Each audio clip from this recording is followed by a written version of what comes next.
Okay, so replacing the battery on the iPhone 4S is a very easy repair. What I would recommend is turning off the phone first. Then you'll just remove the two screws that are on the bottom of the phone with your pentalobe screwdriver.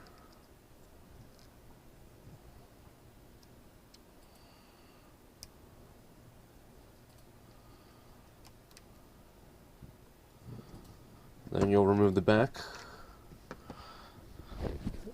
Then on the back of the phone you'll see that there's two screws that fasten the battery connector terminals.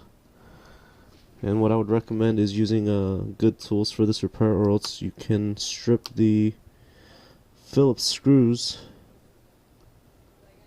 because they usually tend to round the screws if they're really small. So you remove the two screws, and you also remove the I believe it's like the antenna clip. And then what I like to do is just use my fingernail to unfasten the battery. And then the battery is usually held together with adhesive, so you might need a tool to get it out. Use the pry tool and then just to remove the adhesive like that.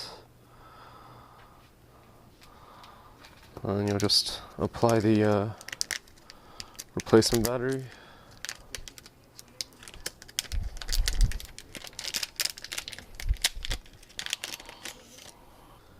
So there we go.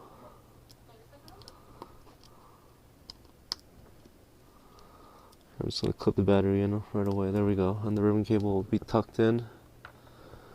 And then you can use your fingers or tweezers to get the antenna clip back in.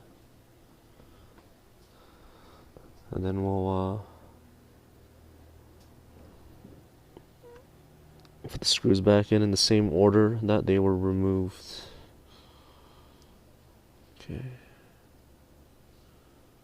And then you should have a new battery. What I would recommend before getting the back on is actually just turning on the phone, just in case the battery isn't properly secured or needs to be adjusted. And then you could just put the back on, and it seems to be turning on, so this replacement battery seems to be good to go. And that's it.